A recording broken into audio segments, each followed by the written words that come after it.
I was at the closing attorney's office signing the final documents when my phone started buzzing with photos from the family group chat. My parents were hosting what looked like a large backyard barbecue at their house, the sprawling ranch-style home where I'd grown up. Except it wasn't their house. It was mine. Mom, family planning meeting. So excited to share the expansion plans with everyone. This house is going to be amazing when we're done. Brother Jason, can't wait to see the blueprints. About time we upgraded this place into a real family compound. Aunt Sandra, your parents have been talking about this for months. So generous of them to make room for everyone. I looked up from my phone at the closing attorney, Rebecca Martinez, who was organizing the signed documents into neat stacks. Everything okay? Rebecca asked. My family is currently at my house planning renovations they don't know they can't make, I said, showing her the messages. She raised an eyebrow. The house you literally just sold 5 minutes ago? That's the one. Rebecca smiled slightly. This is going to be awkward when they find out. You have no idea. I'd purchased my childhood home 3 years ago when my parents hit financial trouble. Dad's business had failed, they were facing foreclosure, and the bank was ready to seize the property. I'd bought it for $385,000, paying off their mortgage and letting them stay rent-free while they got back on their feet. The agreement was simple. I owned the house. They could live there as long as they needed. No rent, just cover utilities. When they were financially stable again, we'd discuss options. I never told the extended family. My parents asked me not to. They were embarrassed about needing help from their youngest daughter. So everyone assumed they still owned the home and I didn't correct them. That was 3 years ago. Since then, my parents' finances had improved significantly. Dad had a new job, Mom had gone back to work, and they'd paid off their other debts. We discussed their options. Buy the house back from me at current market value, or I'd sell it and help them find something more affordable. They'd chosen neither. Instead, they'd apparently decided the house was still theirs and started planning major renovations. My phone buzzed again. Mom, the contractor is coming next week to give us estimates. We're adding a master suite addition, expanding the kitchen and converting the garage into a guest house. Room for everyone when you visit. Jason, Dad and I are thinking about that pool we always wanted to. Really make this place special. Dad, we've earned this. Time to enjoy the home we've built our life in. The home I'd built my savings account around. The home I just sold to a lovely retired couple for $520,000. Market value after 3 years of appreciation. I scrolled further and found more details. Mom, Jason's going to move into the new master suite with his family. Sandra, you and Bill can use the guest house when you visit. We're finally making this house everything it should be. Aunt Sandra, how are you affording all this? Contractors aren't cheap. Dad, we've been saving. Plus, the house has equity we can borrow against. This is our home. We can invest in it however we want. I felt my stomach drop. They were planning to take out a home equity loan. On a house they didn't own. On a house that was, as of 10 minutes ago, legally owned by Gerald and Patricia Foster, a couple in their late 60s looking to downsize from their 2-story colonial. I finished signing the last document. Rebecca stamped it official. Congratulations, she said. The Fosters should receive their keys from their attorney within the hour. They're planning to take possession next week, correct? Yes. I told them the current occupants would need a few days to make arrangements. The current occupants being your parents who think they still own the house? Exactly. Rebecca handed me my copy of the closing documents. You'll need to inform them soon. The Fosters have every legal right to take possession next Monday. I nodded. I know. I tried to discuss this with my parents last month. They kept saying they were too busy to talk about it. I sent them 3 emails outlining the sale timeline. They never responded. Well, they can't ignore it anymore. I drove from the attorney's office directly to my parents' house. My former house, now the Foster's house. The backyard was packed with relatives. My parents had set up tables, a grill was smoking, and someone had erected a large whiteboard showing architectural sketches of proposed additions. I parked on the street and walked through the side gate. Jason spotted me first. Why, you made it. Come see the plans for the renovation. I approached the whiteboard. The sketches showed a massive master suite addition, an expanded kitchen eating into the backyard and a converted garage. Estimated cost according to the notes, $175,000. Impressive, I said neutrally. Mom hurried over, beaming. Isn't it wonderful? We're finally going to make this house everything we've dreamed of. Jason and his family will move in, we'll have room for everyone to visit, and the property value will skyrocket. About that, I started. And the best part, Dad interrupted, joining us with a beer in hand, is that we're using the home equity. The house has appreciated so much in the last few years, we can borrow what we need and still have plenty of equity left over. Dad, you can't take out a home equity loan on this house. Of course we can. We've owned it for 30 years. Well, technically 27, but we paid off the mortgage with.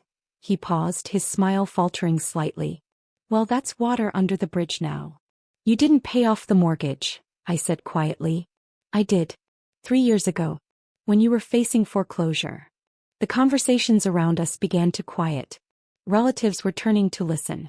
Mom's smile was strained. Maya, we don't need to discuss family finances at a barbecue. We need to discuss them before you hire contractors for a house you don't own. Jason laughed uncomfortably. Maya, what are you talking about? This is Mom and Dad's house.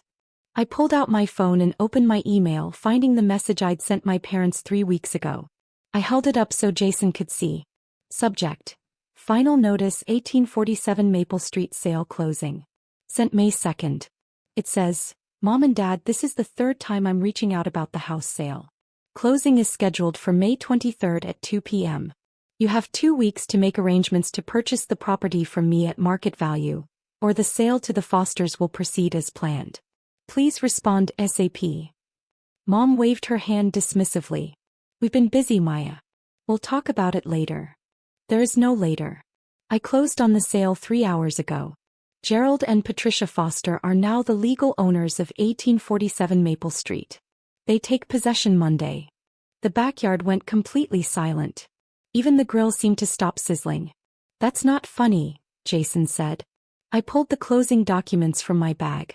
These are from Rebecca Martinez, the closing attorney. Sale price: $520,000. Seller: Maya Chin. Buyers: Gerald and Patricia Foster. Closing date: today. Possession date: Monday, May 29th. Dad grabbed the papers, his face going from confused to pale. This can't be legal. This is our house. It's been my house for 3 years. I bought it when the bank was going to foreclose. I paid $385,000 to clear your mortgage and property liens. You've lived here rent-free since then while you rebuilt your finances. Aunt Sandra pushed forward. Wait, you've owned their house for 3 years? They've been living in your property? Yes. I offered to let them buy it back at current market value. They declined. I told them I'd need to sell it eventually. They didn't respond. So I sold it. Mom's face crumpled. But where are we supposed to go? We've lived here for 30 years. I've been asking you to discuss that for 6 months. You ignored every message, every email, every attempt to plan.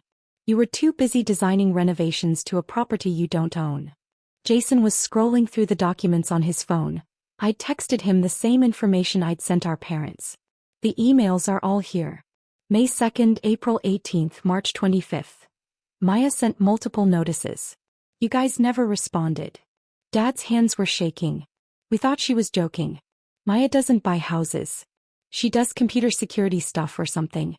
We didn't think she actually had the money to buy our house. I run a cybersecurity consulting firm that generates approximately $750,000 annually, I said calmly. I have for 5 years. I tried to tell you about it at every family gathering. You always changed the subject or dismissed it as technical stuff. I've also purchased 4 rental properties as investments. This house was my 5th property purchase. 4 rental properties? Mom's voice was faint. Yes. I invited you to the open house for my first rental 3 years ago, right after I bought this house. You said you were too busy. I sent photos of each property when I closed on them. You never commented. Uncle Bill spoke up from near the grill. So the renovations, the home equity loan. Impossible, I said. They don't own the property. They can't borrow against equity they don't have. But I called a contractor. Mom protested. He's coming Wednesday to give estimates.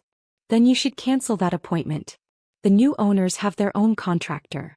They're planning modest updates. New paint, updated fixtures, refinished floors. Nothing structural. Jason looked at his phone, then at our parents. You really didn't know? Maya sent 3 emails. With read receipts. You both opened them. Mom and Dad exchanged glances. We thought she was being dramatic, Dad finally admitted. Maya's always been sensitive about helping out. We figured she was trying to pressure us into buying the house back from her just to prove some point about being successful. The point, I said, my voice harder now, was that I own the house. Not you. And if you wanted to keep living here, you needed to either purchase it from me or communicate about alternatives. Instead, you planned a $175,000 renovation to property you don't own, tried to take out loans against equity that isn't yours, and invited the whole family to celebrate expansions that can never happen. Aunt Sandra was reading over Dad's shoulder. The Fosters take possession Monday? That's 6 days from now. Yes. I told my parents this in writing 3 weeks ago. I told them verbally 2 months ago. I've been crystal clear about the timeline.